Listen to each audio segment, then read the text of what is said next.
Bueno, primero, arratsaldeon denori, eskerrik asko por venir aquí y eskerrik asko a ti también, José Miguel, por aceptar nuestra invitación.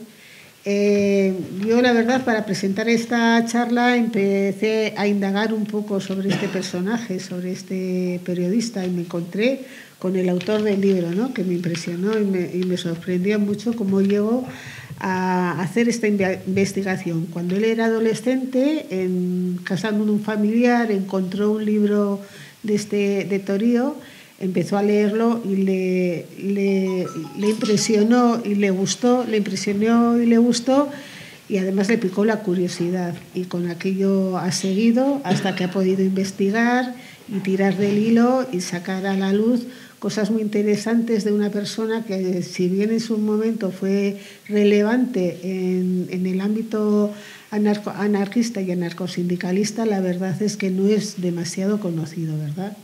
Yo voy a dar 4 pinceladas de Torío, porque para eso está él, para que nos explique, ¿no? Pero básicamente, pues Torío nació en Zamora a principios del siglo, en 1909.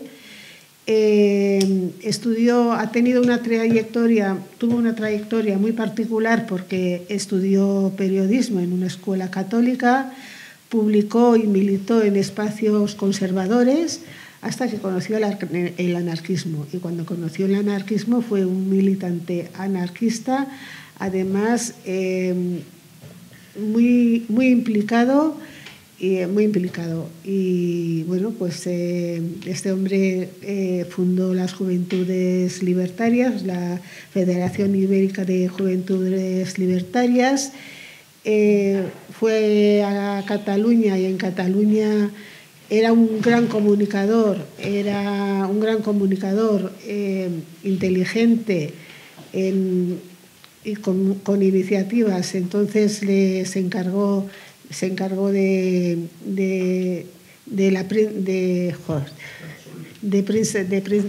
la SOLI, fue después, ¿no? Pero en principio se encargó de la prensa y propaganda de la CNT-AIT, y como lo hizo también, pues le dieron el cargo de director de Solidaridad Obrera, sin que hubiera polémicas, porque al mismo tiempo era un hombre con mucha personalidad y tenía sus polémicas, creaba polémica ahí donde estaba, ¿no? Fue un anticomunista, y bueno, y lo cierto es que mientras él estuvo de director de Solidaridad Obrera, ese periódico fue cuando más divulgación tuvo, cuando más se leyó y cuando más se divulgó. Luego cuando ya se veía que la guerra estaba más o menos perdida, se dedicó hizo análisis sobre el fracaso de la revolución y sobre la pérdida de la guerra, sobre la pérdida de la contienda, ¿no? Dejó Barcelona pocos días antes de que llegaran las fuerzas nacionales. Se exilió primero en Francia, luego en La Habana, y luego en La Habana fue a Nueva York, y al final terminó en Argentina. Y lo cierto es que ese análisis sobre la situación de revolución y de guerra española lo colapsó otra situación para él muy alarmante, y fue el pacto alemán-soviético, que fue el preludio de la Segunda Guerra Mundial, ¿no? Ese pacto por el que decían que esas dos potencias no se iban a agredir, no se iban a molestar, iban a convivir con cierta tranquilidad, cosa que no fue así, porque al fin y al cabo, al final la Alemania invadió Rusia. En principio eran dos potencias contrapuestas que, sin embargo, pactaban. Igual es que no eran tan contrapuestas, porque lo que estábamos hablando ahí era pues del que el autoritarismo copaba un espacio en Europa, y un espacio preocupante. Y bueno, él se dedicó a hacer una serie de análisis y artículos al hilo de todo esto, y es lo que recoge este libro. Y bueno, ya os dejo con el que realmente sabe, que es el compañero José Miguel. Pues nada, mila esker, nagatik. Mila esker denoi etortxagatik. Gracias a todos y a todas por venir, que a veces pues ya sé lo que cuesta organizar actividades de este tipo y a animarse a venir y a participar y a discutir y este tipo de cosas, pero siempre es, ¿no?, pues muy interesante, y para mí venir hoy a presentar el libro también.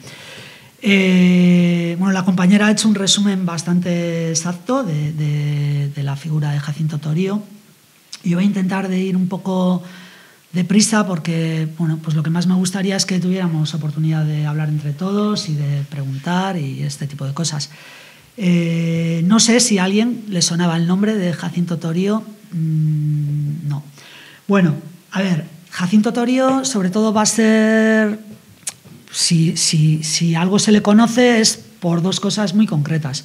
Una es porque efectivamente fue el director de Solidaridad Obrera durante la mayor parte de la Guerra Civil, y efectivamente en ese momento Solidaridad Obrera fue su momento de mayor difusión en la historia, también porque la situación histórica concreta pues era la que era, ¿no? Pero ni antes ni después va a alcanzar los 300.000 ejemplares que se llegaron a editar mientras lo dirigía Jacinto Torío, ¿vale? Y esto lo convertía en el periódico más vendido del país en ese momento. Eso por un lado. Y por otro lado también es bastante conocido por su participación digamos, en la composición del himno de A las Barricadas, que, bueno, pues esto lo hablaremos luego, que es un poco anecdótico, pero él fue una de las personas, él mismo se atribuye la redacción de la letra, aunque luego veremos si es así o no lo es, pero sí que contribuyó mucho a difundirlo y a convertirlo en la canción que hoy conocemos todos y todas, ¿no? No fue la única canción que compuso otras, compuso por ejemplo el himno de las Juventudes Libertarias también, o sea que al hombre le gustaba la música, alguna canción también durante la Guerra Civil y este tipo de cosas, pero bueno. Como bien ha dicho la compañera, yo la verdad es que el primer contacto que tuve cuando era chaval con la Guerra Civil y con el anarquismo, yo en la escuela nunca me habían dicho que había habido una guerra civil en España y tampoco me habían dicho que en España había anarquistas, y fue un libro que encontré por casa, que no sé cómo llegaría allí, que se llamaba Del triunfo a la derrota, que lo había escrito Jacinto Torío, se había editado en Argos Vergara en 1975, por ahí, ¿no? Hijo, la verdad es que me quedé muy sorprendido, porque claro, yo la noción que tenía del anarquismo era pues los Sex Pistols, que era lo que me empezaba a gustar a mí en aquella época, ¿no? Y eso pues me dejó un poco así sorprendido. Luego pues empecé a leer otros libros, pues los libros de Peirás sobre la CNT en la Revolución Española, las memorias de García Oliver y ese tipo de cosas, ¿no? Pero y cuanto más leía, pues siempre me sorprendía que aquel primer libro que yo había leído, pues Jacinto Torío casi nunca aparecía, o aparecía muy por encima, se le citaba pero como una cosa así muy anecdótica, ¿no? Y bueno, pues siempre me quedó la cosa de si eso que él contaba en su libro y en algún otro que luego leía con posteridad, como No éramos tan malos, sería cierto o eran invenciones un poco suyas, ¿no? Y cuando pasados los años pues tuve la oportunidad de empezar a investigar, pues me di cuenta de que efectivamente lo que contaba no solo era verdad, sino que había cosas mucho más interesantes que no había contado, ¿no? Y muy influyentes en la historia del movimiento libertario, ¿no?, en la península. Y eso fue un poco lo que me llevó a seguir tirando del hilo, a escribir una biografía. Y cuando acabé de escribir la biografía, pues, y no sabía muy bien qué hacer con ella, empecé a buscar un editor o alguien que se animara a publicarlo. Y en esa búsqueda pues encontré, bueno, me respondieron pues aquí la editorial Renacimiento, que es una editorial de Sevilla, y me dijo que sí, que les podía interesar el tema, pero que por qué no, antes de publicar la biografía, pues no hacíamos una recopilación de textos de él, pues que bueno, yo me he encargado de anotar y de seleccionar y ese tipo de cosas, pues para tratar un poco de recuperar su figura. Como tampoco tenía mucha más cosa que hacer, pues les dije que sí, y bueno, y así estamos. Pues de momento ha salido este libro y espero que pronto aparezca la biografía, ¿vale? A ver, la historia de Jacinto Torío, pues había muy poco conocido sobre él. Efectivamente, hoy a raíz de esto pues sé que nació en 1909 en Villanueva del Campo, que es una localidad de la provincia de Zamora, y sobre esto había pues muchas discrepancias. Las pocas referencias que había, pues unos decían una fecha, unos decían que sí era zamorano, otros que leonés, otros que pues de Palencia. Y bueno, la realidad es que de alguna manera todos tenían un poco razón, porque aunque es zamorano de Villanueva del Campo pertenece a una zona que es Tierra de Campos, que ocupa varias provincias diferentes, que son estas tres, ¿no?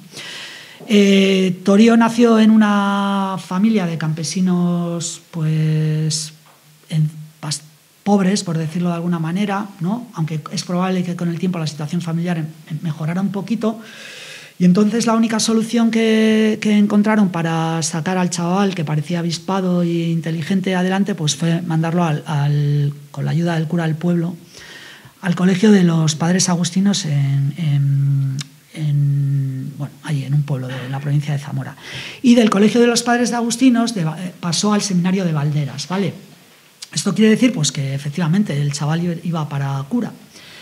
Y esto que puede parecer una anécdota, pues de cura acabó convertido en un anarquista destacado, pues de alguna manera siempre se lo hicieron notar, ¿no? El resto de la militancia, porque aunque yo he escrito una biografía y me interesa mucho el personaje, también tengo que decir que el personaje se las trae, ¿vale? O sea, esto no es una vida de santos ni una biografía. Torío era una persona bastante soberbia, bastante, por decirlo de alguna forma, engolada de sí mismo y su relación con los demás pues no fue fácil. Es cierto que también era una persona con un bagaje intelectual bastante fuerte y con una personalidad dura, pero bueno, pues el tema es que siempre existió una polémica con el resto de la militancia o con una parte del resto de la militancia, aunque había otra parte pues, que estaba muy cerca de él, ¿no? Bueno, para acabar con todo ese San Benito de si había querido ser cura o no quería ser cura, él mismo escribió un folleto que se publicó en 1935 que se titula Memorias de un seminarista y lo publicó las ediciones de la revista Blanca, que era la familia editorial de los padres de Federica Monseni, ¿no? De la empresa editorial de los padres de Federica Monseni, de Juan Monseni y de Teresa Mañe. Y ese folleto, Memorias de un seminarista, aunque él nunca reconoce que él es el personaje del folleto, pues si cambiamos el nombre del personaje y ponemos el suyo, pues nos damos cuenta de que todo coincide bastante a la par con lo que fue su trayectoria vital, por lo menos hasta ese momento, ¿no? Hay una cosa que no cuenta en ese folleto, que se escapó del seminario y que dejó una nota diciendo que se iba a suicidar porque en el seminario había ocurrido algo terrible y pues que le pesaba un montón en su cabeza, por decirlo de alguna forma, ¿no? Esto se publicó en la prensa de la época, esa fuga, aunque lo cierto es que bueno, todos nos podemos imaginar qué puede pasar en un seminario de los años 20 con un adolescente pues, que podría tener entonces pues, no sé, 14 o 15 años, ¿no? Lo cierto es que no se suicidó, lo que hizo fue marcharse a Vinuesa a trabajar en las obras del Pantano de la Cuerda, que estaba empezando a construirse por esos años, y de allí, tras un breve regreso a su localidad de origen, pues partió hacia Madrid con la intención de convertirse en periodista, ¿no? Sus primeras colaboraciones en prensa, que van a aparecer sobre todo en la prensa regional de Castilla, pues van a estar muy relacionadas con el tema del campo y la situación del campo, ¿no? La pobreza de los campesinos, las duras condiciones que afrontan tanto los pequeños propietarios como los colonos. Va a estar muy imbuido por las ideas del regeneracionismo de Joaquín Costa y de Ganivet, ¿no?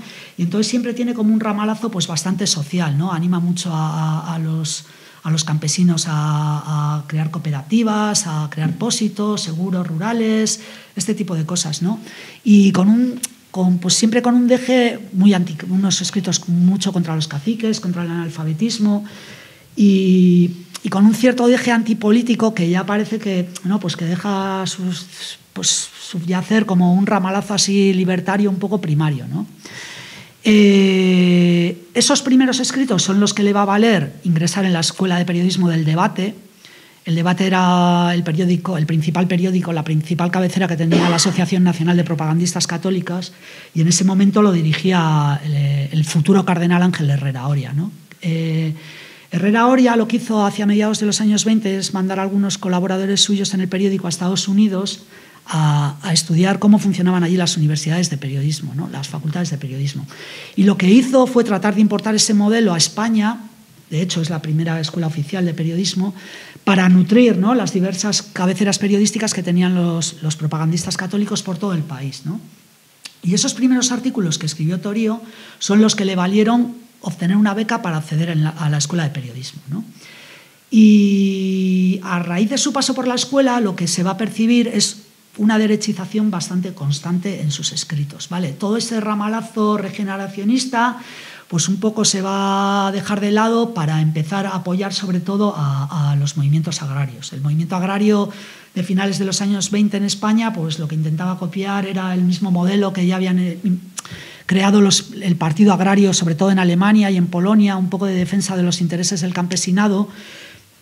Y Torío pues va a empezar a defender en sus escritos un poco ese modelo de confederación agraria que se estaba intentando crear también en España, pues para defender también esas propuestas, ¿no?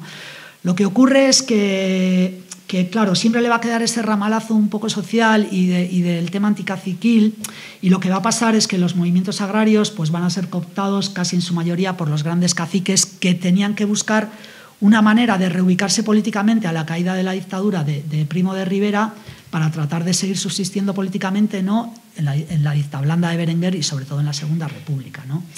Y esto pues, va a ser una cierta causa de decepción, y por eso cuando se proclame la Segunda República vamos a encontrarnos a Torío dando algunos mítines en diferentes localidades alrededor de Madrid, pues defendiendo el nuevo régimen, ¿no?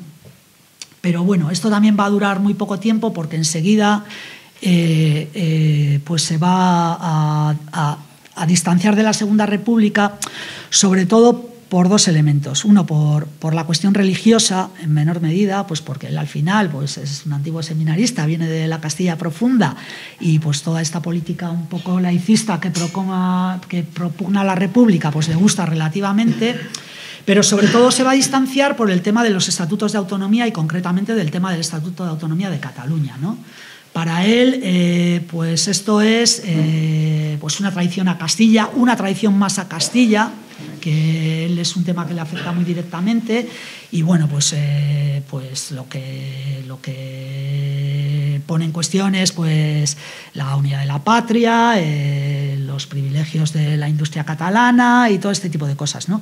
Y esto ya no solo lo va a defender desde la prensa, sino que con otro grupo de intelectuales o de gente joven intelectual, pues en Madrid van a crear una Casa de Castilla y bueno, van a promover una campaña de prensa, incluso proponiendo el boicot a los productos catalanes y este tipo de cosas. Supongo que esto nos suena a todos, ¿no? Y no hace falta retraerse mucho en el tiempo, ¿no? Bueno, pues que la historia pues ha cambiado, pero no tanto como vemos, ¿no? Bueno, incluso como periodista llegará a escribir a Julián Besteiro, que era el jefe de la comisión que estaba trabajando bueno, el presidente de la comisión parlamentaria que estaba trabajando en los estatutos de autonomía, y en esa carta pues le pregunta si no sería mejor otorgarles directamente la independencia y dejar de humillar a Castilla, ¿no? Y Besteiro pues muy diplomáticamente le va a contestar que bueno, pues que él es el presidente de la comisión parlamentaria y que no puede contestar ese tipo de preguntas, ¿no? Y así pues va a transcurrir casi todo 1931 con escritos muy reaccionarios, muy de derechas, muy de un nacionalismo catalán, o sea, español, pues bastante retrógrado. Y sin embargo, en 1932 pues vamos a empezar a notar en sus artículos en prensa pues cierto cambio, ¿no? Por un lado va a empezar una serie de artículos que se van a publicar en muchas cabeceras regionales del país, pues analizando todo el arco parlamentario, ¿no? Todos los partidos políticos del momento, y se muestra bastante críticos con ellos, y sobre todo va a empezar a escribir una serie de reportajes muy curiosos que se llama La Cofradía del Atraco, que también aparecen en muchos periódicos, en los que él se presenta como jefe de una banda de atracadores en el Madrid de la época, ¿no? Y que se aprovecha de su condición de periodista para acercarse a determinadas personalidades a las que asaltan o presionan para que les entregue el dinero o lo que sea. La verdad es que son unos artículos muy curiosos que aparecen en prensa y sorprende bastante, ¿no? Y bueno, pues entre uno de los atracos que cuesta es, por ejemplo, a Miguel Unamuno, ¿no? Y cuenta cómo se acerca a él pues como periodista al salir de las Cortes y se lo lleva a una parte y entonces llegan sus compinches y le asaltan y le roban la cartera, pero al final le devuelven el dinero porque dicen que es el único político que realmente se gana el sueldo, ¿no? Y que además se defiende a Castilla. Bueno, Y así, de repente, en 1932, en el verano de 1932, nos vamos a encontrar a Jacinto Torío ya publicando artículos en El Libertario, que era el semanario de la FAI madrileña, y casi inmediatamente en Solidaridad Obrera de Barcelona y también en Tierra y Libertad, que era el órgano de la FAI, ¿no?, a nivel de todo el Estado. Y sobre todo nos lo vamos a encontrar ya en el verano de 1932 participando en el Congreso de Fundación de las Juventudes Libertarias, que se crean en ese momento. ¿Qué es lo que había pasado, ¿no?, para que se produjera esa evolución tan brusca? Bueno, él contará en el futuro que a comienzos de 1932 se va a producir uno de esos intentos revolucionarios que la CNT, eso de la gimnasia revolucionaria, ¿no?, que decía García Oliver, pues que iba programando esporádicamente en unos lugares y en otros, ¿no?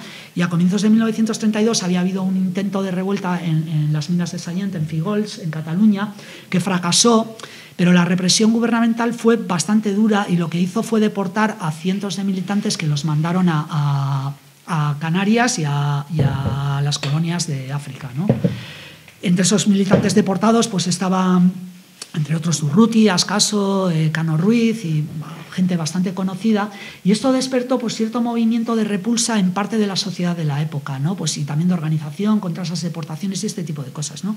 Él dice que esas deportaciones le marcaron mucho, que como un nuevo régimen que venía proponiendo libertad y este tipo de cosas, ¿no?, decidía tomar este tipo de medidas, y que a raíz de ahí pues empezó a investigar y a leer y pues que se acercó al anarquismo y que le convenció definitivamente, ¿no?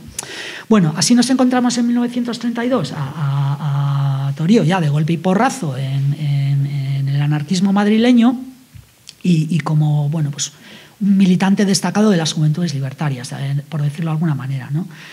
Hay una historiadora catalana que se llama Sonia Garangou, que escribió una tesis sobre la historia de las Juventudes Libertarias en Cataluña, y ella dice que las Juventudes Libertarias se formaron por la coincidencia de tres ejes, ¿no? Uno era la influencia de Valeriano Orbón Fernández, que es un destacadísimo militante de la CNT madrileña del momento, que había estado en Alemania como representante de la AIT y tenía un sólido bagaje cultural muy influyente en la CNT de la época. Y, por otro lado, por un intento de oponerse al treintismo, digamos, al sector más moderado de la CNT de la época. El treintismo es el nombre que se le dio a un manifiesto que firmaron 30 militantes muy destacados de la CNT en el verano de 1931, oponiéndose a la influencia de la FAI en la CNT, ¿no? Entre ellos estaba Pestaña, estaba Peiró, estaba Juan López, Clara, Fornells, o sea, gente pues muy importante, ¿no? Y ellos lo que pedían en ese manifiesto era acabar con la influencia de una organización que en principio no pertenecía a la CNT y, por otro lado, pues también dar una oportunidad a la Segunda República para ver qué era lo que podía llegar a ofrecer, ¿no?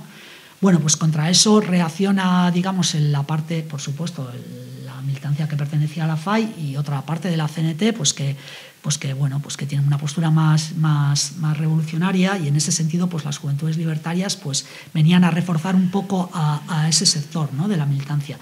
Y por otro lado también era un intento de captar a gente joven y que no acabara confluyendo pues bien en las Juventudes Socialistas y en menor medida en las Juventudes Comunistas, que era un poco la competencia política que tenía la CNT madrileña en ese momento, ¿no? Bueno, pues en estos tres vértices vamos a encontrar a Torío desde muy pronto. Torío en Madrid va a ser un protegido de Orbón Fernández, y los primeros artículos pues van a estar muy relacionados con los mítines que da Orbón, con las charlas, con este tipo de cosas, y sobre todo desde que empieza a escribir ya en el verano y en septiembre de 1932, pues va a escribir muy duramente contra los treintistas, ¿no? Hay un artículo muy destacado que es Polvío de Salvaderas, que es un ataque bestial contra Joan Peiró, y después hay otro artículo muy fuerte que es, él acude al Ateneo de Madrid a una charla de Ángel Pestaña, ¿no? Y bueno, pues luego pues publica la crónica de esa charla y le califica de es revolucionario, es hombre traidor, este tipo de cosas. Y estos artículos pues bueno, se publican en la portada de Solidaridad Obrera pues como si fueran ¿no? con mucho énfasis. Hay que decir también que aunque ya está empezando a colaborar, aunque ya es un militante anarquista y escribe en la prensa anarquista, pues va a intentar todavía colaborar con alguno de los medios en los que venía escribiendo antes, ¿no? De convertirse en estos medios tan de derechas, ¿no? Sobre todo semanarios de provincias y este tipo de cosas. Y esto hizo que un periódico de Zamora, que era su tierra de origen y con el que él había escrito mucho en el Correo de Zamora, pues publicara que el Correo de Zamora mantenía entre sus colaboradores a un peligroso anarquista y a un peligroso faísta, y que así era como pues esos periódicos, aprovechándose de la buena voluntad de las lectoras y de los lectores, pues trataban de indisponer a la gente contra la República, ¿no? A ver, es seguro que entonces las noticias no corrían como hoy, pero claro, Torío se acabó enterando de esto, y eso es lo que hizo que modificara su apellido, ¿no? Como una forma de poner, pues de romper con el pasado, ¿no? Él antes se llamaba Jacinto Torío, con R, I y O, y latina y O, y entonces modificó su apellido y puso pues la Y y la H intercalada, que eso es una locura porque luego la gente lo escribía como quería, unos ponían la H en un lado, otros ponían la Y en otro lado, y entonces a la hora de investigar y buscar artículos pues es una locura, pero bueno. Y eso es un poco lo que rompe con el pasado, ¿no? También en 1932 va a seguir muy implicado en la campaña por Castilla, ¿no? Pero ahora ya con otra visión, ¿no? Ahora lo que pide es que la CNT se acerque a los pueblos y a los campesinos, porque si consiguen controlar los pueblos, pues acabarán, dice, rindiendo a Madrid por hambre, ¿no? Y la revolución pues estallará lo antes posible. Así llegamos a 1933. En 1933 se va a producir otro intento de esos revolucionarios de los que hablábamos antes, que en este caso pues donde más fuerza va a tener es en Casas Viejas, ¿no? Más o menos supongo que a todos nos suena lo que pasó en Casas Viejas. Hay una represión brutal de la Guardia de Asalto, se quemó una cabaña con unos 10 militantes de la CNT dentro y familiares, se murieron abrasados, y a raíz de eso pues Solidaridad Obrera le va a pedir que cubra las comisiones de investigación en las Cortes como corresponsal del periódico, ¿no? Y entonces pues va a empezar a escribir una serie de artículos tratando lo que es las comisiones de investigación y bueno, pues, ¿no? Que son unos artículos, la verdad, muy chulos, duros, pero largos, bastantes, y también pues van a tener mucha repercusión en Solidaridad Obrera, ¿no? Y esto va a hacer pues que ya definitivamente Liberto Callejas, que era el director de Solidaridad Obrera en Barcelona, pues le pida que se traslade a Barcelona y se incorpore a la redacción del periódico allí, ¿no? Y Torío va a decir que sí, pero su intención no es tanto incorporarse a Solidaridad Obrera, que también. Su intención va a ser implantar las Juventudes Libertarias en Cataluña, porque así como en el resto del Estado las Juventudes Libertarias van a encontrar bastante aplauso y bastante reconocimiento, en Cataluña la militancia, incluso juvenil, pues no está muy por la labor de las Juventudes Libertarias. Para ello es una organización exógena que viene de Madrid, y sobre todo, además, consideran que más que ayudar a captar gente joven, lo que hace es poner una brecha entre los jóvenes y la CNT y la FAI, que es donde ellos consideran que tienen que estar los jóvenes, ¿no? Como ponerles una barricada que les impide llegar allí, ¿no? Y lo cierto es que Torío, pues con su personalidad y esto que os decía antes, pues tampoco ayudó mucho, ¿no? a trasladar la organización. Lo cierto es que ya cuando llegó a Barcelona ya había bastante prevención contra él, y bueno, pues ya la gente, y Peirás contará luego en el futuro que cuando llegó a Barcelona un grupo de militantes le fue a esperar a la estación del tren, y nada más bajar le dijeron que le iban a llevar a la sede de la CNT, y lo que hicieron fue llevarle a un lupanar bastante famoso de la época que se llamaba La Criolla, ¿no? Como para darle un poco de cera, y que el hombre pues dice, y el hombre reaccionó muy puritanamente, ¿no?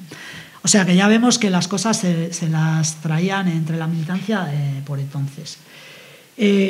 Su llegada a la ciudad coincidió con una serie de conflictos laborales bastante potentes que confluyeron en una convocatoria de huelga general, y a raíz de esa huelga general se produjeron un montón de detenciones, tantas que las prisiones de la ciudad no fueron capaces de absorber a toda la gente que se había detenido, ¿no? Y entonces lo que hicieron fue implementar un barco prisión, que era un antiguo transatlántico, el Manuel Arnús, donde se metió a cientos de personas, ¿no? Y entre esas personas que estaban presas en el Manuel Arnús, pues va a estar Jacinto Torío también, ¿no? Y desde allí, desde el barco, va a empezar a mandar una serie de crónicas que aparecerán en CNT de Madrid y en La Tierra, que es otro periódico que se publicaba en Madrid. Y en esas crónicas cuenta pues, que desde Madrid ha llegado una canción que está causando mucho furor, ¿no? en el barco, ¿no? Y que esa canción pues, se empieza a cantar, pues empieza Negras tormentas, se agitan los aires, ¿no? Y ahí vemos pues, bueno, pues que fue él precisamente el que llevó a las barricadas desde Madrid a Barcelona, ¿no? Con el tiempo, luego en el futuro escribirá que él era el autor de la letra, pero lo cierto es que la partitura que se publicó en aquel momento en el suplemento de Tierra y Libertad, pues ya atribuía la letra a Valeriano Orobón Fernández, ¿no? Pero también sabemos la relación que había entre Valeriano Orobón Fernández y Torío, ¿no? Entonces es muy posible que algo hicieran, ¿no?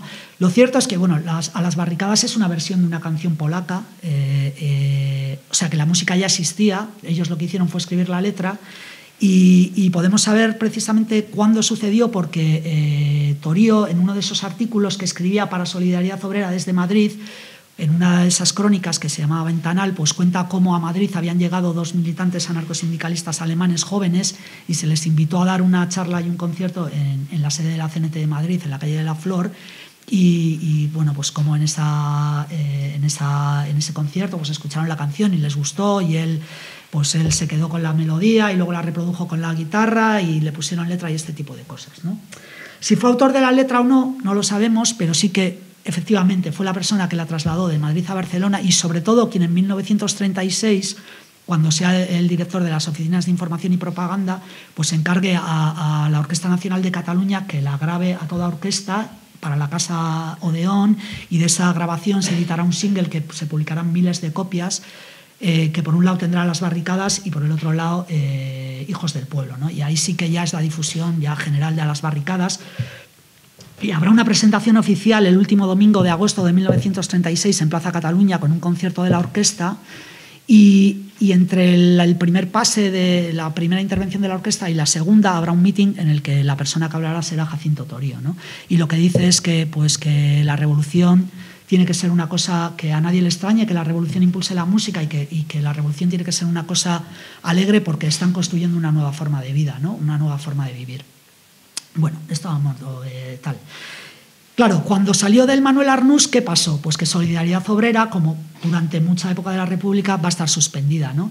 Y Torío lo que va a hacer es aplicarse un mantra personal que él utiliza mucho, que es aprovechar el tiempo. Entonces lo que va a hacer en esos meses es escribir un folleto que se titula La hora de las juventudes y en el que él pues expone cuál es su propuesta de juventudes libertarias, cuál es la función de la organización, cuáles son sus principios y qué es lo que tiene que hacer, ¿no? Y este folleto pues provocará una polémica, bueno, en Cataluña tremenda, entre muchos militantes, unos a favor, otros en contra, y él concretamente pues se va a enzarzar en una polémica bastante seria con otro militante joven que es Ángel Lescarbou, que es un diseñador gráfico que luego tendrá mucha trascendencia, pues él obviamente a favor de las juventudes libertarias y Les en contra, ¿no? Y a tal punto llegará la polémica pues que en un momento dado Tierra y Libertad dejará de publicarla porque dice que ya no aporta nada y que lo único que está haciendo es envenenar el ambiente de la militancia, ¿no?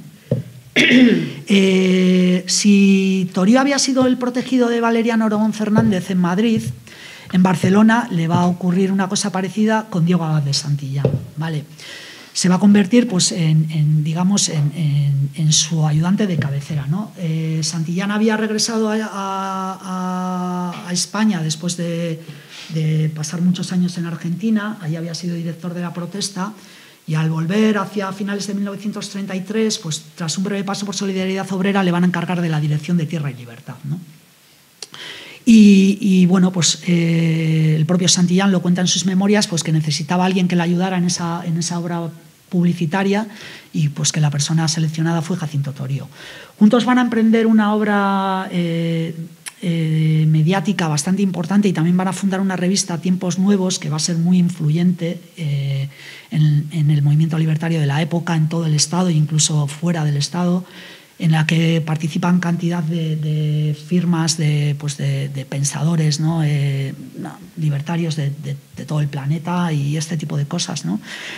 Y aparte, Santillán, para acabar con esa polémica un poco entre lo que estaba pasando con las juventudes libertarias, lo que va a decidir es que Torío tiene que ingresar en la FAI, ¿no? Y le van a crear un grupo específico ad hoc para él, que se va a llamar el Grupo A, y ahí va a coincidir pues, con otros jóvenes como Abelardo Iglesias, que luego será su subdirector en Solidaridad Obrera, cuando él se ocupe de la dirección del periódico.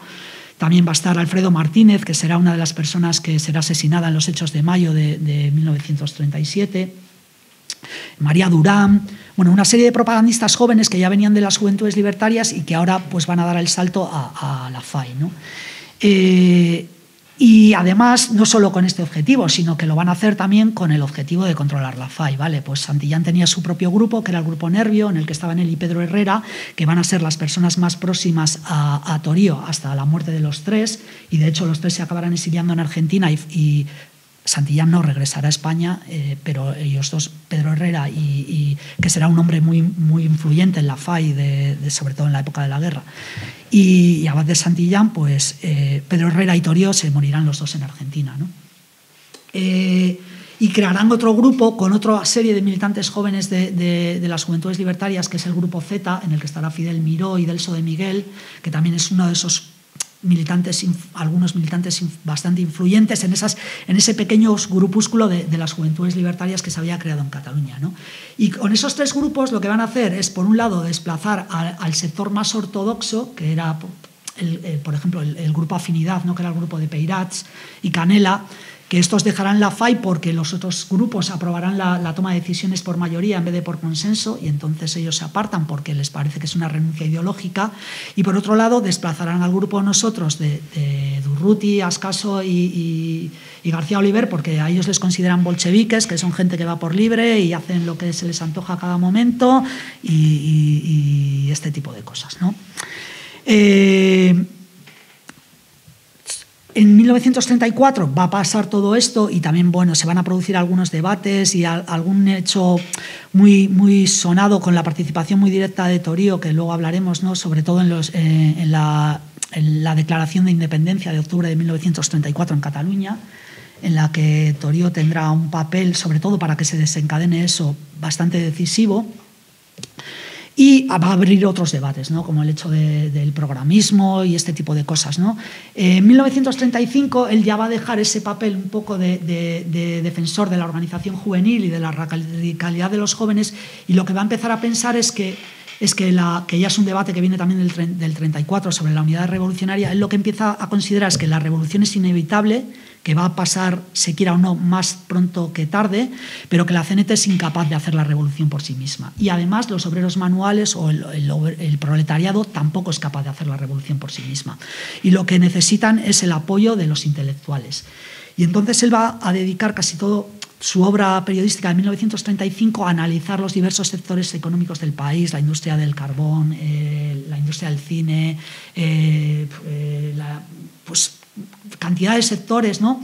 Y tratando de acercar a intelectuales a la CNT, ¿no? Y de hecho va a lanzar una propuesta directa a algunos militantes de la CNT, concretamente a Isaac Puente y a Alfredo Páramo, que ya habían escrito algo en ese sentido, pidiéndoles que redacten un programa de construcción revolucionaria para la España del momento, ¿no?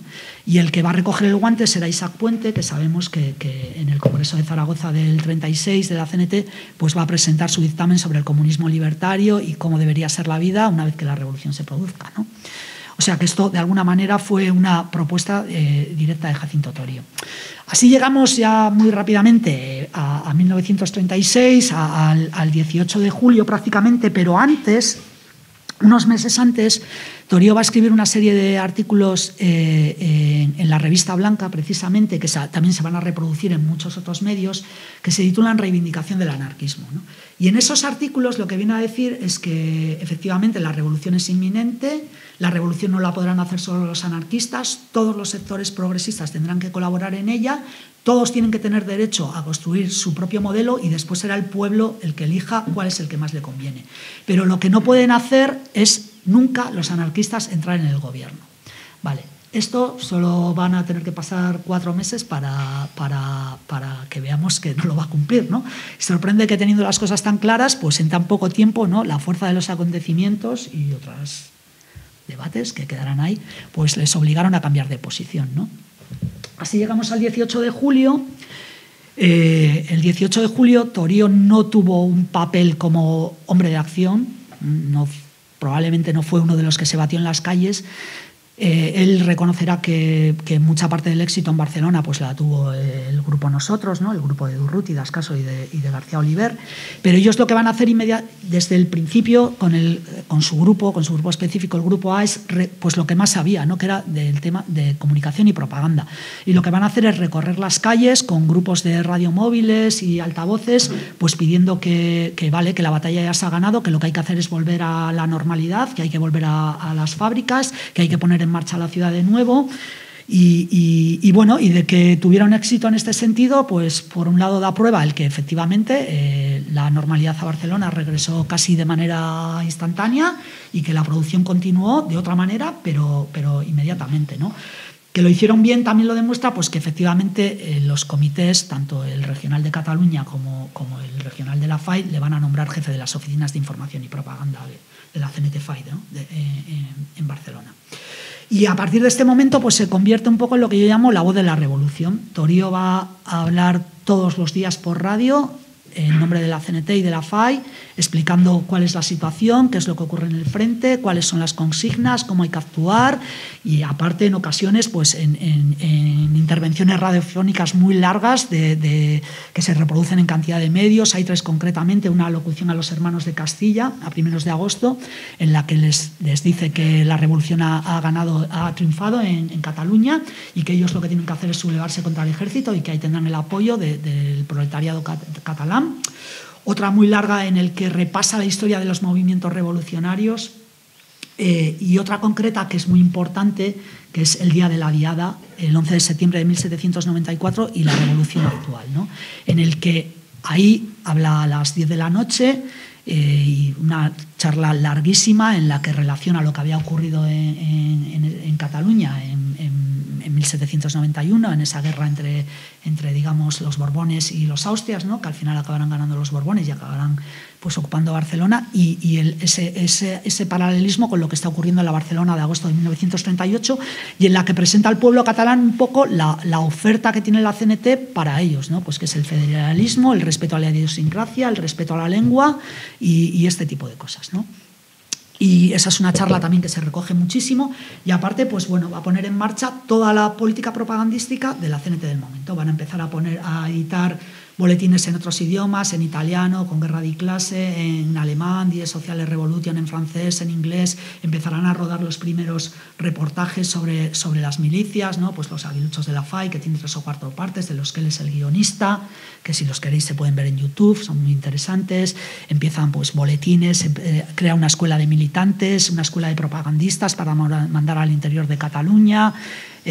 Organiza mítines, él mismo actúa de speaker en muchos de esos mítines, conciertos, lo que hablábamos antes, pero otros con Pau Casals, pues cantidad de gente. Y durante estos meses pues va a ser una persona, claro, muy bien posicionada y muy bien informada y muy influyente, ¿no? Él va a ser la persona seleccionada por la CNT para ir a recibir al Zirianín, al puerto de Barcelona, que es el primer barco que llega con ayuda soviética, y será la persona que hable en nombre de la CNT a los marineros del barco allí en el puerto, y va a ser la persona que en una entrevista a un periódico francés, al Journal de Midi, adelante que la CNT va a entrar en el gobierno. Y da los nombres de 4 ministros, y de los 4 ministros fallan uno, ¿vale? Pero los otros 3 son los que él, y esto pues bastantes días antes de que la CNT entre en el gobierno. Bueno, la entrada de la CNT en el gobierno, que se produce a finales de octubre, primeros de noviembre de 1936, lo que supone es la dimisión de Liberto Callejas como director de Solidaridad Obrera.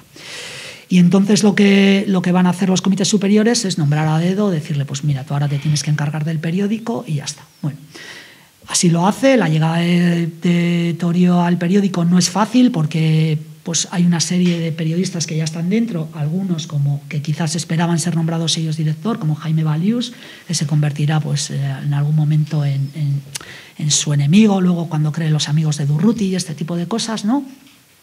Y él va a reorganizar la redacción y la va a llevar pues, a lo que hemos dicho, ¿no? Pues a su momento de mayor número de ventas y su mayor difusión. No será una tarea fácil. Durante un periodo continuará como director de las oficinas de información y propaganda y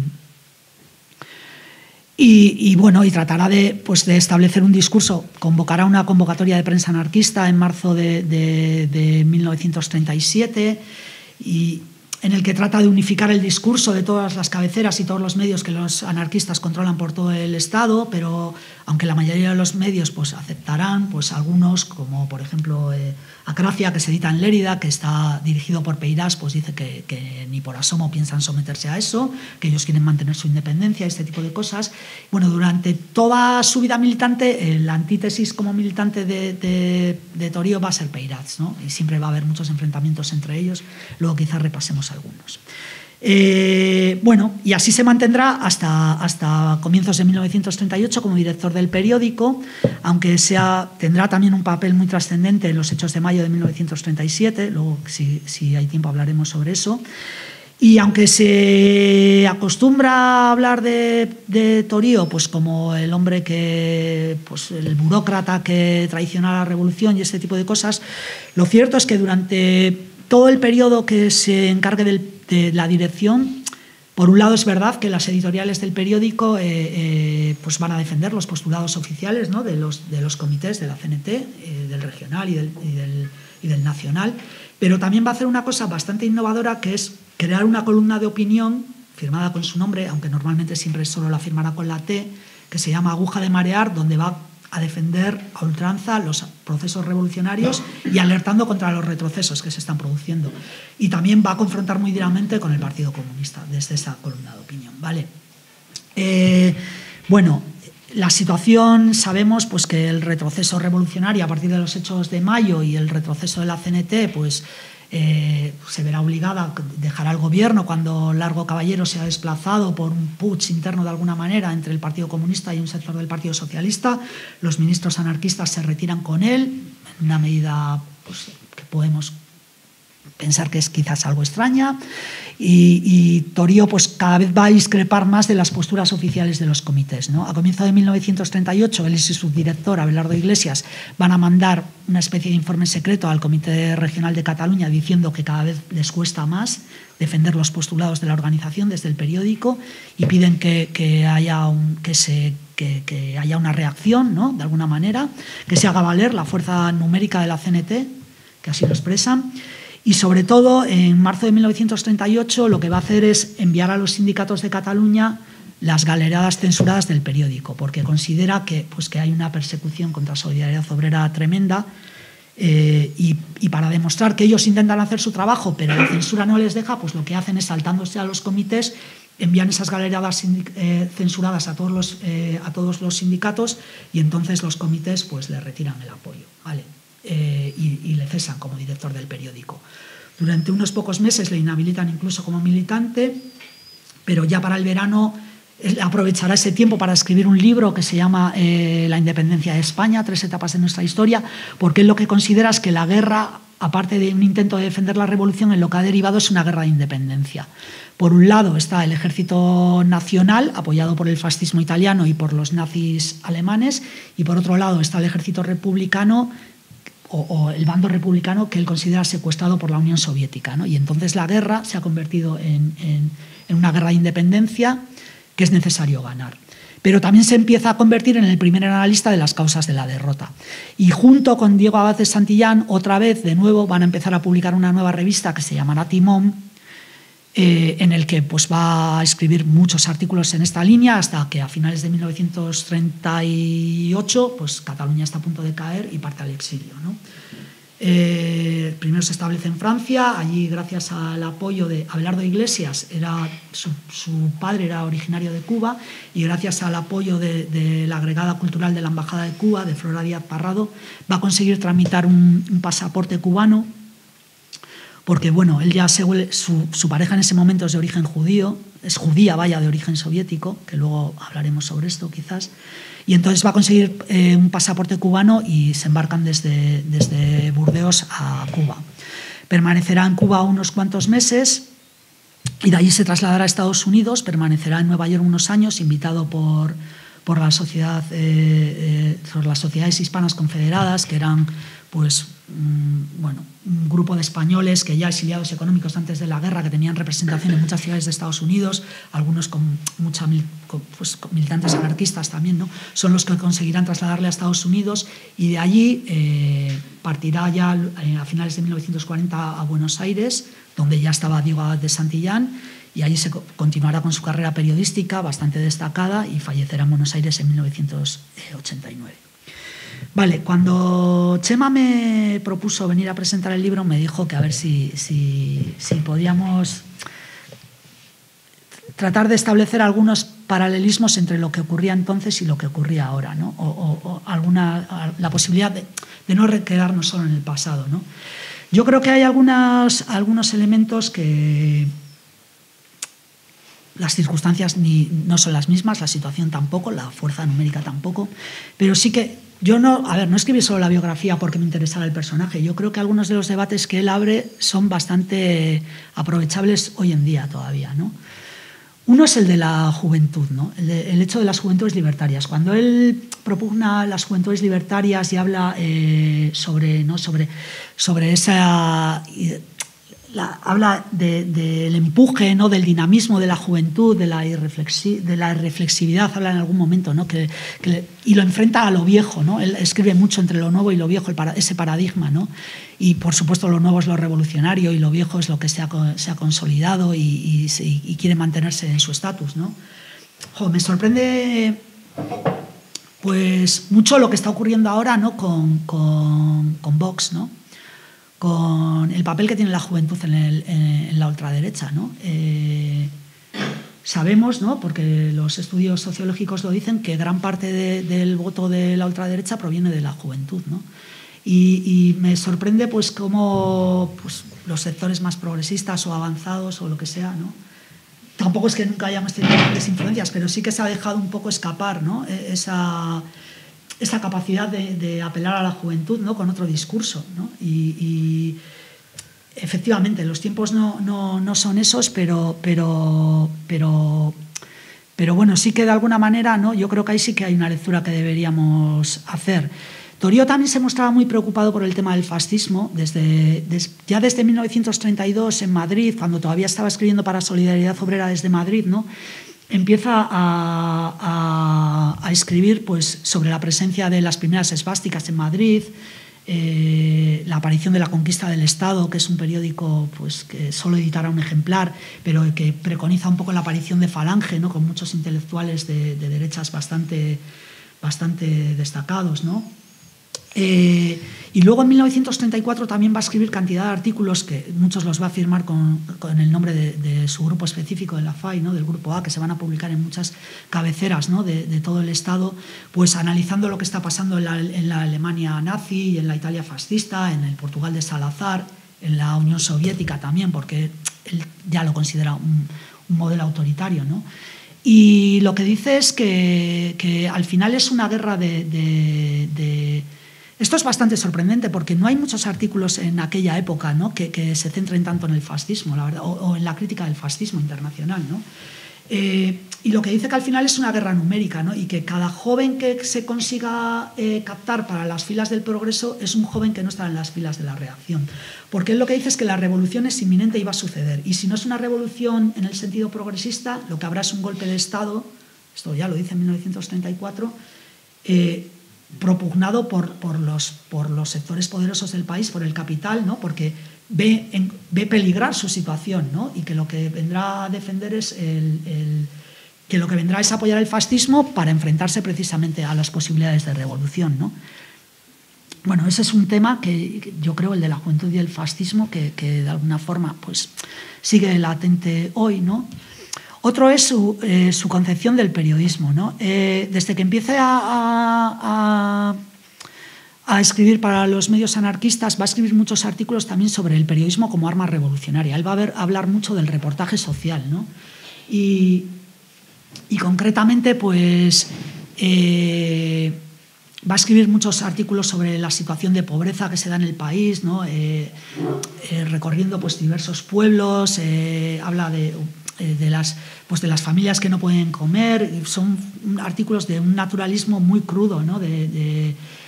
Pues, explicando la miseria en la que vive mucha gente, ¿no? Mientras otros viven en situaciones privilegiadas, y otra serie de artículos muy largos, ¿no? Que realmente van a captar la atención de su público, ¿no? de la gente que leía los medios, ¿no? Libertarios. Y así es muy habitual, ¿no? Encontrar referencias en aquel momento, pues, ¿no? de gente que igual manda cartas al periódico y dice, pues si como dice el compañero Torío y los anarquistas somos capaces de no sé qué, pues tenemos que hacer esto, ¿no? O hay concretamente una en el suplemento de Tierra y Libertad de las Juventudes Libertarias de Bilbao, ¿no? Que van a una gira de propaganda a Durango y dicen, ¿no? Y llegamos a Durango y con el corazón inflamado de rojo y negro, como dice el compañero Torío, ¿no? En 1933 a primeros va a escribir una serie de artículos que se titula Una fábrica de locos, ¿no? Es una serie de 10 o 12 artículos que se publican también en Solidaridad Obrera, muy largos, que lo que hace es infiltrarse en el manicomio de Cienpozuelos, ¿no? Él se hace pasar por enfermo de alguna manera para luego contar qué es lo que está pasando en el manicomio, ¿no? Y lo que empieza siendo pues una denuncia, ¿no? De los malos tratos que sufren los enfermos, ¿no? Dentro del manicomio, que además está gestionado por una congregación religiosa, y cómo se aprovechan del trabajo de los enfermos para ganar dinero, ¿no? Y para hacer esto, pues acaba derivando en una denuncia de un escándalo médico en el que están implicados muchos médicos famosos del Madrid de la época, algunos con apellidos que todavía hoy son bastante reconocibles, ¿no? Y en cuanto se acaba de publicar esa serie de artículos, a Torío lo meten en la cárcel, ¿no? Lo encarcelan. Y cuando salga, él dirá, pues, es verdad que para escribir en un manicomio me metí en uno y que tenía pensado escribir sobre la cárcel, pero sin entrar en ella, ¿no? Y bueno, pues esta concepción del periodismo, ¿no? Pues nos hace pensar pues, la importancia de los medios y de la difusión, ¿no? Y bueno, pues aquí, pues, en nuestro momento, pues también la situación de la prensa libertaria, pues antes se decía que donde había un libertario había un medio de comunicación, o un periódico, o un fanzine, o lo que fuera, ¿no? Yo creo que en eso también hemos retrocedido bastante.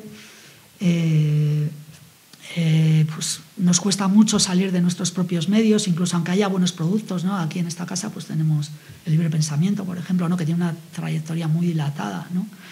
Pero que no sé a veces ni si es muy bien conocida, incluso por la militancia, ¿no? Y fuera de ella pues todavía menos, ¿no? Y tampoco me parece que hayamos hecho un intento por captar quizás a gente, ¿no? que pudiera escribir sobre otro, que pueda estar de alguna forma relacionado con nuestra forma de ver las cosas, ¿no? Y que pudiera escribir sobre otro tipo de cosas, ¿no? O que llegaran más a la gente, ¿no? Hay otro tema que también creo que se repite bastante. Este es un poco más polémico, ¿no? Que es su relación con Cataluña, ¿no? Y su actuación personal. Ya he dicho que lo que pasó en Cataluña hace unos años, pues pasó casi de manera calcada en 1934. Y entonces, yo no digo que tuvieran razón o que no la tuvieran, ¿no? Pero su punto de vista estaba mucho más claro, ¿no? Os he dicho que él tuvo una actuación personal bastante señalada en ese proceso y os la voy a contar, ¿no? En 1934, con la Esquerra en el gobierno de Cataluña, sabéis que Companys, que era el presidente, venía de la Unión de Rabassers, ¿no? La Unión de Rabassers era un sindicato que protegía de alguna forma los intereses de los viticultores, ¿no? En Cataluña había una costumbre que los viticultores tenían, digamos, la posibilidad de disponer de las tierras mientras viviera la cepa, ¿no? La cepa de vino, la cepa de uvas, perdón. Y la cepa, pues una cepa bien cuidada, acostumbra a vivir muchos años, puede vivir tranquilamente 100 años. O sea, eso le daba una estabilidad al campesino, ¿no? de disponer de la tierra y de trabajarla, pues de alguna manera a largo plazo, ¿no? Pero en ese momento empezó a llegar a España una enfermedad que se llamaba la filoxera, que se comía la cepa por la raíz, ¿no?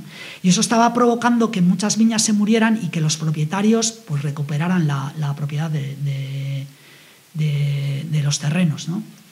Para tratar de revertir esa situación, Companys, que venía de la Unión de Rabassers, lo que hizo fue una ley de contratos y cultivos que trataba de poner coto a esa situación, ¿no? Daba un margen a los cultivadores de viñas. Pero la Lliga regionalista, que era, digamos, el partido que defendía los intereses del capital, ¿no? del capital catalán, recurrió esa ley al Tribunal de Garantías Constitucionales, que era, pues, lo que hoy conoceríamos como el Tribunal Constitucional, ¿no? Y el Tribunal Constitucional le dio la razón a la Lliga y anuló la ley de RC, del Parlamento catalán. Aunque volvieron a tratar de hacer una ley similar, no fueron capaces. Y esto provocó, pues, como mucha revuelta en el seno de la Esquerra, ¿no? de RC. Y lo que hizo RC es retirarse del Parlamento español, abandonó sus escaños y, por otro lado, dio entrada en el gobierno de Cataluña a un sector que estaba muy vinculado a Estat Català y al Partido Nacionalista Català, que era un sector muy independentista, pero también muy derechista, casi muy de extrema derecha, ¿no? Y ahí así es como llegan al gobierno de Companys, Dencas, que entrará como consejero de Gobernación, y Miquel Badia, que entrará como jefe superior de policía. Esta gente, que era muy nacionalista y muy de derechas, lo que van a hacer es, bueno, que es una cosa que ya venía de antes, pero bueno, una persecución muy seria contra los militantes de la CNT y de la FAI, con muchos encarcelados preventivos y este tipo de cosas, ¿no? En agosto de 1936, esto venía pasando desde la primavera, Torío va a publicar un artículo en CNT de Madrid diciendo que la CNT tiene que poner cota, que tiene que intervenir en este asunto, que hay que denunciar lo que está pasando, esa persecución contra la militancia, y que hay que resolver eso como sea. Y aparte va a escribir que él personalmente ha tomado la decisión de tratar de revertir esa situación, ¿no? Plan amenaza, pero lo deja ahí latente, ¿no? En septiembre de 1936 va a haber un juicio contra 2 militantes del Partido Nacionalista Catalán, que se les acusa de subversión o alguna cosa así, y su defensor va a ser otro militante de ese partido que pertenecía a Estat Català y que a la vez estaba gobernando estaban integrados de alguna manera en RC, ¿no? El abogado defensor va a ser Samar, y en ese juicio, pues, se va a provocar un rifirrafe entre el juez y el abogado defensor por la cuestión de la lengua, ¿no? Porque Samar habla en catalán y el juez dice que no le entiende, y entonces, pues, se monta un guirigay bastante fuerte. Bueno, la cuestión es que el juicio acaba en otro juicio por desacato contra el abogado, contra Samar, ¿no? Y al juicio contra Samar va a acudir Torío a cubrirlo para Solidaridad Obrera, pero también va a acudir como invitado, no como testigo, el jefe superior de policía, Miguel Dencas. Y en ese juicio se va a volver a montar otro guirigay porque Dencas, cuando llega, trata de sentarse en la primera fila, ¿no? Y entonces el fiscal le dice que esa fila no es para los invitados, que es o bien para el acusado o bien para los testigos. Y que se tiene que sentar más atrás, al jefe superior de policía. Y el jefe superior de policía le dice si él no sabe quién es él. Y el fiscal le dice, pues, que sí que sabe, pero que le da igual, que ese no es el sitio y que se tiene que sentar atrás. En el juicio se vuelve a montar otro guirigay con pisapapeles volando y gritos, y entonces Dencas le dice al fiscal: te agafaré al carrer, ¿no? Lo que le quiere decir que cuando salgas nos vamos a ver, ¿no? Y efectivamente, cuando acaba el juicio y el fiscal sale, Dencas se lo lleva detenido al fiscal. A los pocos días, pues, Torío publicará la crónica del juicio, y en ese, pues, le van a llamar a declarar como testigo, ¿no? Y entonces, claro, él lo que va a contar es su versión de la historia. Pues ya habíamos visto lo que había publicado en Solidaridad Obrera, y bueno, se va a montar una revuelta entre los fiscales. Y bueno, esto, aunque fuera una postura personal, claro, lo cierto es que desde Solidaridad Obrera también se publican artículos diciendo que va a acudir a declarar y un poco apoyándole y este tipo de cosas, ¿no?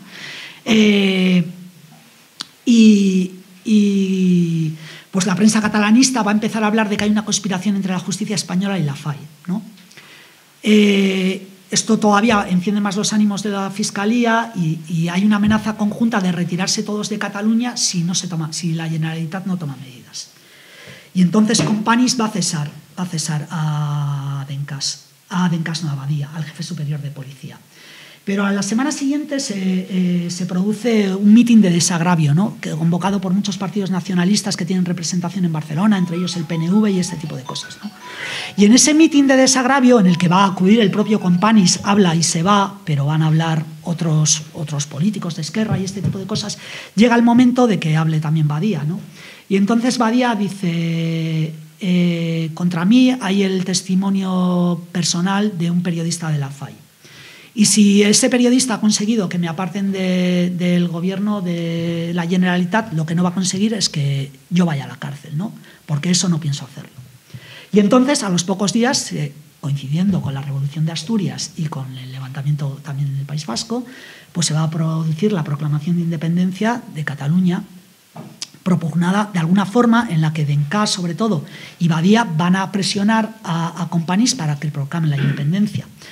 En esos días lo primero que van a hacer es detener a un montón de militantes de la CNT y la FAI, los meten en la Plaza de Toros de la Monumental y bueno, pues el asunto es que el golpe fracasa, ¿no?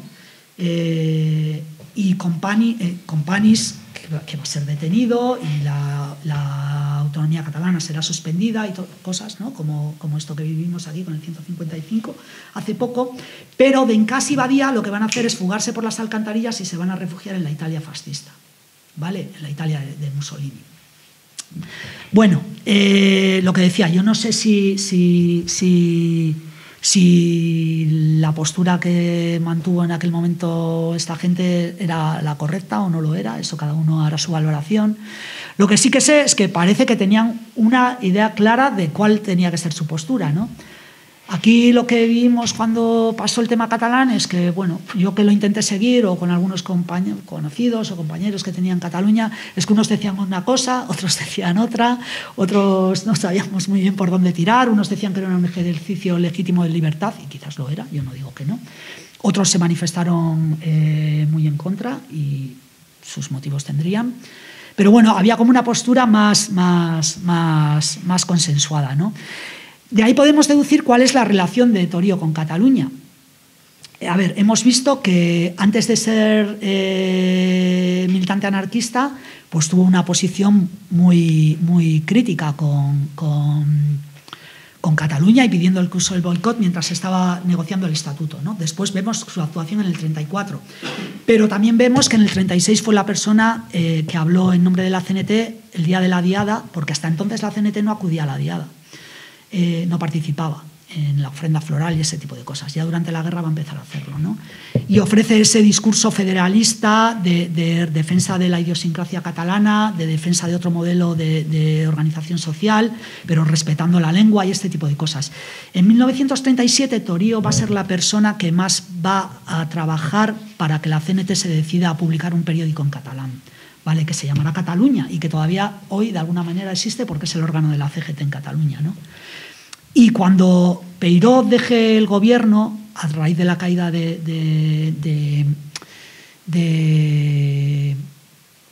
a raíz de la salida de Largo Caballero, ¿no? de la presidencia del gobierno, o del primer ministro, el presidente era Azaña,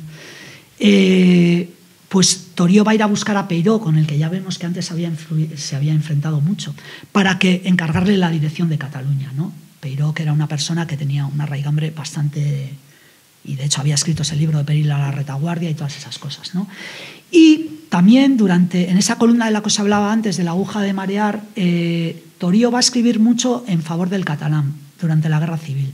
Y se va a lamentar mucho que algunos compañeros no entiendan pues, que la gente quiera hablar su propia lengua y que pues, cuando hay intervenciones públicas exijan que se hable en castellano y este tipo de cosas, ¿no?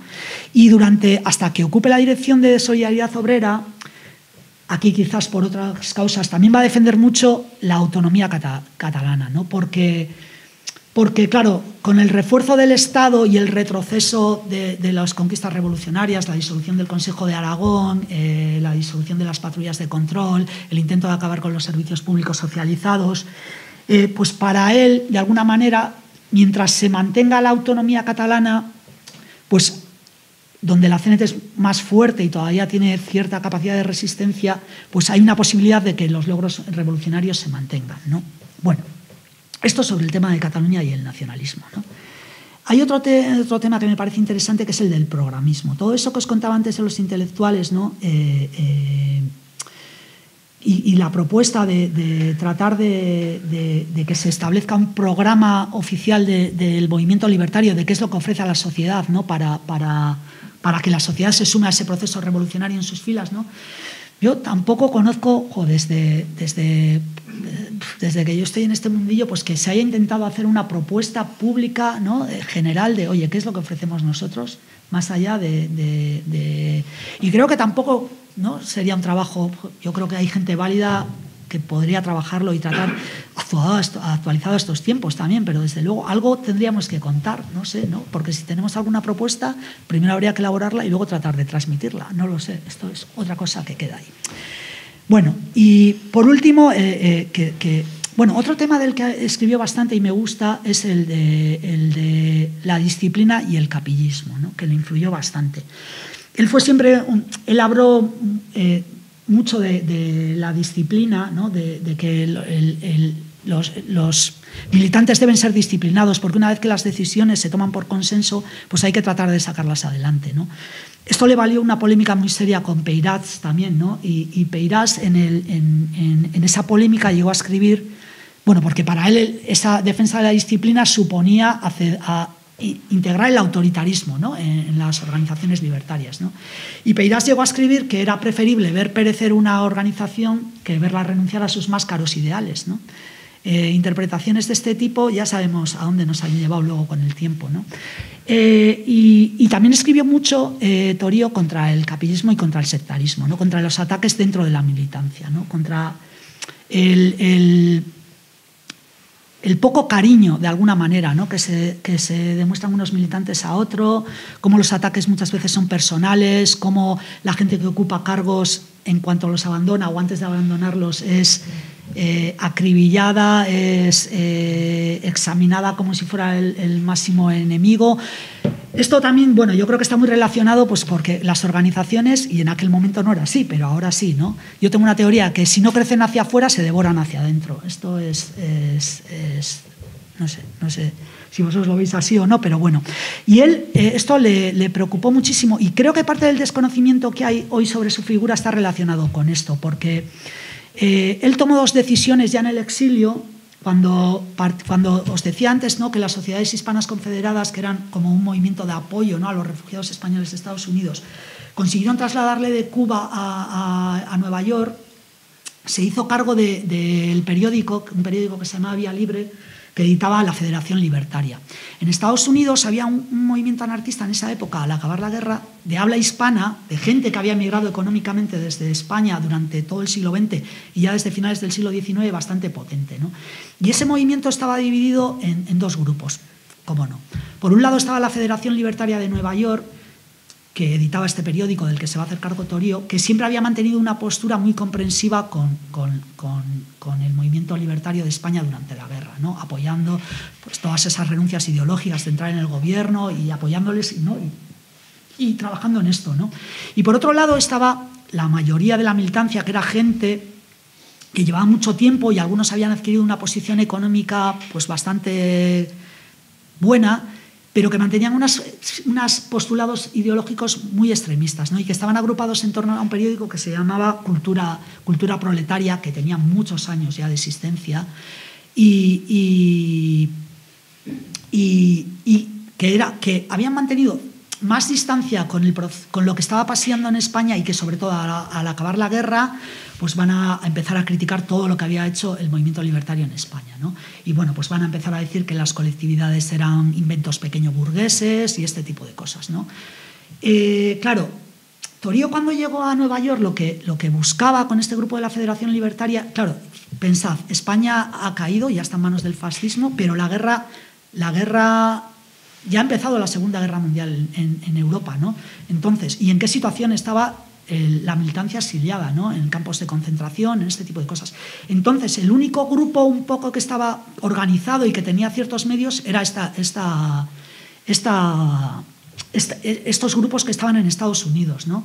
Y ellos la intención que tenían era de organizar desde allí un movimiento de reconstrucción y de apoyo, ¿no?, a la gente que estaba en el resto de exiliado ya por todo el mundo, porque ya había llegado también gente a México, a Argentina y este tipo de cosas, ¿no?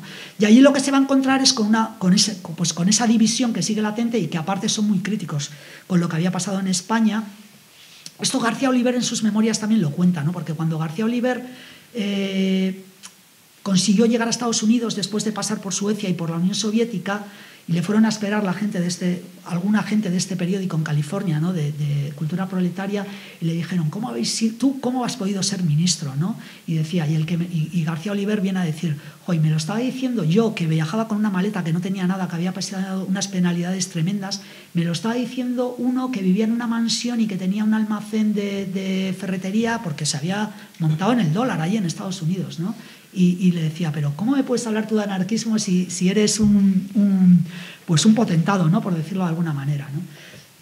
Bueno, la división es tan grande y los ataques ya personales contra Torío en Estados Unidos van a ser tan grandes que lo que decide es marcharse, que por otra parte quizás le interesaba, porque él lo que quería era estar cerca de Diego de Santillán. Y así acabará marchándose, ¿no?, a Buenos Aires e instalándose allí.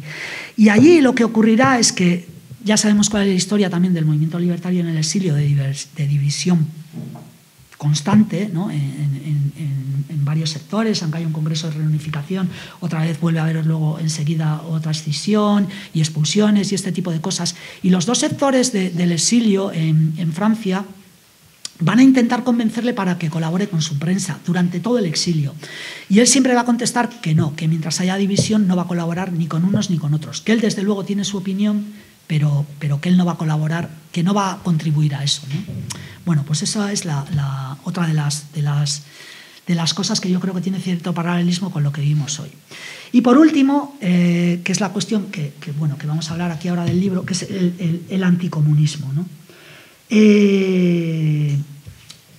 A ver, el anticomunismo, claro, la verdad es que en esta gente, no solo en él, sino en mucha gente del exilio, el anticomunismo se convirtió en una obsesión que es casi enfermiza, ¿no? A lo largo del exilio es algo que casi imposible de comprender. Pero en su origen tiene cierta motivación, ¿no? A Torío le tocó vivir los hechos de mayo de 1937 muy directamente, incluso desde el principio. Porque sabéis que los hechos de mayo se produjeron porque la CNT tenía controlada el edificio de la Telefónica en Barcelona y la autoridad, con el apoyo del PC, intentó recuperar ese edificio, ¿no? La leyenda dice que lo que sucedió es que hubo una conferencia entre Azaña y Companys, y una de las telefonistas del edificio de Telefónica les cortó la conferencia y les dijo, las líneas están para cosas más importantes que para hablar de esto, y les cortó la conferencia, ¿no? Y entonces pues las autoridades dijeron, esto no puede ser, y mandaron a la Guardia Urbana, pues y a un sector del Partido Comunista a tomar el edificio, ¿no? Torío contará que, claro, ellos ya sabían que algo se tramaba, ¿no? Porque a ellos lo que les interesaba era tener controlado eso, porque de alguna manera, sobre todo, controlaban las conversaciones telefónicas que se producían entre Marcel Rosenberg, que era el embajador de la Unión Soviética en Madrid, y Antonov Ovsenko, que era el cónsul de la Unión Soviética en Barcelona, ¿no? Él lo cuenta que esta gente hablaba en ruso tranquilamente porque pensaban que nadie era capaz de entenderles, ¿no? Pero Torío cuenta en uno de esos libros, en No éramos tan malos, que él sí tenía una persona que era capaz de entenderlos. No dice quién, pero investigando, esa persona era su pareja, que era la que os he dicho que era de origen ruso y que aparte era judía, ¿no? Lo que pasa es que en el libro no lo cuenta ni habla de ella, porque los hombres ya sabéis cómo somos, y cuando las relaciones se estropean, pues ocultamos este tipo de cosas, ¿no? Sobre todo si les afecta a las mujeres, ¿no? Pero efectivamente fue ella la que traducía esas conversaciones, y entonces ellos sabían que iba a pasar algo, estaban muy pendientes de eso, y aparte, cuando se produjeron los hechos de mayo, él fue una de las personas que intervino públicamente hablando con Companys el mismo día que Companys, y en el mismo momento pues llamando a la pacificación de las calles, ¿no? Después de eso sucedió la muerte de Andrés Nin, que era una persona con la que él había polemizado durante la República, pero con la que mantenía cierta relación ya durante la guerra, porque Nin también había pertenecido al gobierno de la Generalitat, donde estaban dos personas muy relacionadas con Torío, que era Diego Abad de Santillán y Pedro Herrera, los dos como consejeros, mientras Nin también lo era, ¿no? La desaparición de Nin y su asesinato pues fue otra gota que colmó de alguna manera el vaso, ¿no? Y por último, yo no sé, cuando voy por ahí lo cuento, no sé si sabéis cómo acabó la Guerra de España. ¿Sabéis cómo acabó la Guerra de España? Bueno, seguro, habrá quien lo sepa, igual no lo quiere decir, pero la Guerra de España acabó con otro golpe dentro del golpe, ¿no? En Madrid, cuando ya Cataluña había caído, Negrín, que era el primer ministro de alguna forma, y aunque era una persona que era militante del Partido Socialista, pues muchos historiadores coinciden en que de alguna manera se había convertido en un hombre de paja del Partido Comunista, pues ya para febrero o marzo hace un último nombramiento de altos cargos militares, ¿no?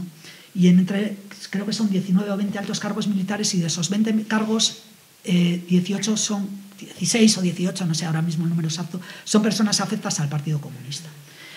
Y esto ya es el golpe el último golpe que digamos, en el resto del sector antifascista, pues ya acaba con la situación, ¿no? Y entonces, tanto un sector del Partido Socialista encabezado por Besteiro y por el padre del propio Carrillo, Wenceslao Carrillo, una parte de los anarquistas, o todos los anarquistas, sobre todo encabezados por Cipriano Mera, algunos militares con el general Casado, pues dan un golpe contra Negrín y lo derrocan de alguna manera, ¿no? Hay como una serie de combates en Madrid, pero al final Negrín es derrocado, Casado se hace cargo de la Junta de Defensa de Madrid, intenta negociar una paz honrosa con Franco, pero Franco ya, bueno, después de eso ya dice, bueno, y ahora ya tengo vía libre, es todo para mí.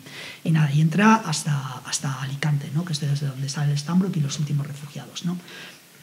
A Torío todo esto ya le coge en Francia, pero las noticias llegan allí. Y como otros muchos exiliados, pues aplauden la actuación que han tenido los anarquistas en Madrid y las que ha tenido Besteiro y Casado, ¿no?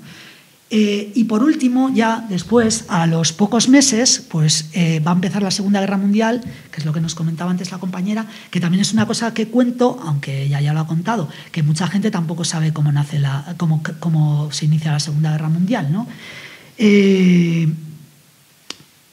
Al acabar la Guerra de España, Francia e Inglaterra van a empezar a presionar diplomáticamente a la Unión Soviética para alcanzar un acuerdo de protección mutua, ¿no? Porque consideran que si mientras Alemania esté entre dos flancos, pues no se va a atrever a declarar una guerra mundial, ¿no? Y mientras se pasan meses y meses negociando diplomáticamente y la Unión Soviética cada vez tiene más exigencias diplomáticas, el reconocimiento de Suiza, más cosas, ¿no?, que va imponiendo, pues de repente Molotov y Ribbentrop, que es esta foto, los dos ministros de Asuntos Exteriores de la Alemania nazi y de la Unión Soviética, pactan un acuerdo diplomático de no agresión, ¿no? Y esto es lo que hace que no solo se firme el pacto de no agresión, sino que se repartan Polonia, y por eso Hitler invade Polonia por un lado y la Unión Soviética se queda con la otra mitad del país. Y así comienza la Segunda Guerra Mundial. Y no solo eso, sino que la Unión Soviética va a comenzar la guerra de invierno, que es otra cosa muy poco conocida, que es que va a invadir Finlandia, recién comenzada la Segunda Guerra Mundial. Lo que pasa es que militarmente las cosas no le van muy bien, y eso también es una de las cosas que dicen los historiadores, que por ahí pues también Hitler se atrevió luego a invadir la Unión Soviética, porque consideraba que militarmente era débil, ¿no? Bueno, todo esto, pues Torío, que es lo que aparece en este libro, lo va a considerar como la última traición al proletariado mundial, ¿no? Y dice, después de lo que ha pasado en España, donde se han batido y nos han utilizado como conejillo de indias, que ahora firmen la paz y que encima se atrevan a hacerlo público, pues es... O sea, ahora sí, la población consciente, los sectores proletarios, tienen que entender lo que supone la Unión Soviética, ¿no? Y es que va a escribir en Cuba un folleto que se titula así, una traición al proletariado mundial, que fijaos lo que son las cosas. Se escribe en Cuba y se edita en Cuba, aunque luego se va a distribuir también en Nueva York, y mientras está editándose en Cuba, que se edita en la editorial Rumbos Nuevos, la sección del Partido Comunista Cubano va a asaltar la editorial para intentar secuestrar el folleto, ¿no?, antes de que salga para Estados Unidos, ¿no? O sea que, bueno, todo esto está publicado en la prensa, y por eso, bueno, pues este libro lo que recoge son esos artículos, ¿no?, en los que Torío analiza desde el principio de la Segunda Guerra Mundial hasta el final, también con una evolución personal. Él al principio pues tiene una posición muy ortodoxa, ¿no?, como diciendo, pues no, pues nosotros no tenemos que colaborar con ningún bando porque todos nos han abandonado, este tipo de cosas, pero luego va a ir evolucionando a hacia una posición pues más antifascista, ¿no? Más de enfrentamiento a esto. Bueno, y esos artículos se recogen ahí, son muy interesantes y es lo que aparece en el libro. Y esto del anticomunismo, pues que luego se convierte en una enfermedad que de verdad es enfermiza, porque durante el exilio todo les parece mal, los comunistas están infiltrados en todos lados, les hace tomar decisiones muy erróneas, como el tema del cincopuntismo, que ellos lo van a apoyar desde Argentina, ¿no? Pues bueno, cosas de este tipo. Y el anticomunismo nos lleva a una cosa que yo no sé si, ya para acabar, y esto sí que igual es más polémico, si está pasando en Navarra, aunque creo que sí, porque he visto por ahí algunas pancartas con el tema del GKS, ¿no? Y lo que hablábamos antes de la juventud, ¿no? Yo desde luego creo que todo el mundo es libre para tener la ideología que crea que tiene que tener, pero sí me sorprende, ¿no? Esa visión tan doctrinaria y estalinista de alguna manera, ¿no? Porque pues, efectivamente el marxismo es una teoría muy seria, muy consolidada, y me parece que tiene su sentido y que tiene análisis muy buenos en algunas cosas, pero esa visión tan de ese comunismo tan de anchiñaco. En Euskadi ha habido algunos casos, no sé si aquí incluso de enfrentamiento en casas ocupadas en los que se ha desplazado a la gente que no coincidía con ellos, esas puestas en escena de algún tipo de cosas, ¿no? Y bueno, pues creo que también es un tema sobre el que quizás deberíamos de reflexionar y no sé. Bueno, y yo, por mi parte, siento haberos dado la chapa tanto tiempo.